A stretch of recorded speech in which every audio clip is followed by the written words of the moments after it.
رايحين معاه واخدينه لآخر مشوار في حياته، واقفة قدام الحقيقة اللي كلنا رايحين لها.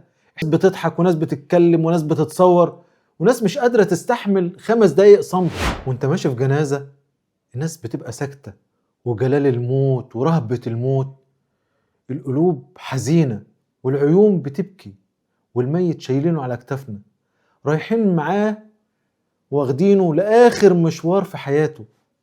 ومع كل المشهد ده والموقف ده تسمع رنة موبايل عالية، أغنية، إشعار، مكالمة، واللي يتكلم يقول لك أيوة يا عم أنا في جنازة. دي جنازة، مش قعدة قهوة، مش شات، مش لايف على الفيس، ده وداع إنسان واقفة قدام الحقيقة اللي كلنا رايحين لها. احنا بقينا بنشتري الميت على كتافنا والموبايل في ايدينا ومش حاسين ان في فرق، ان احنا في موقف عظة وموقف عبرة. لابد ان احنا يكون لنا معاه وقفة، ناس بتضحك وناس بتتكلم وناس بتتصور وناس مش قادرة تستحمل 5 دقايق صمت. هو الموت بقى عادة عندنا ولا احنا اللي بقت قلوبنا قاسية شوية؟ والمشاهد اللي تحزنك وانت داخل المقابر رنات وضحك. يعني اهم حاجة في الاصول نقف معاها، نبص للي احنا مودينه ده، الدنيا خلاص اتقفلت عليه. الميت ده كان زينا وكان ماسك موبايل وكان بيقول لسه بدري وكان فاكر ان الوقت لسه في ايده.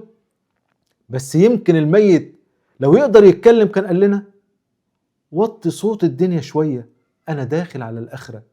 الجنازة مش واجب وخلاص، ولا مظهر ولا منظر اجتماعي، ومش عشان نشوف بعض وخلاص. لا، الجنازة وحمل الميت ودفنه بتبقى رسالة ليك بتقولك الدور جاي عليك. وانت رايح الجنازة اقفل موبايلك، وطي صوت رنتك، خلي احترامك اعلى من رناتك واشعاراتك. لو مش قادر تعمل كده يبقى اقف مع نفسك وقفة، لانك في يوم من الايام هتبقى انت اللي محمول والناس شايلينك على كتافهم.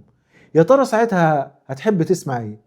هتحب تسمع رنات الموبايل ولا القرآن والناس بتدعي لك؟ احترم الموت، لان الدور كده كده جاي علينا وعليك.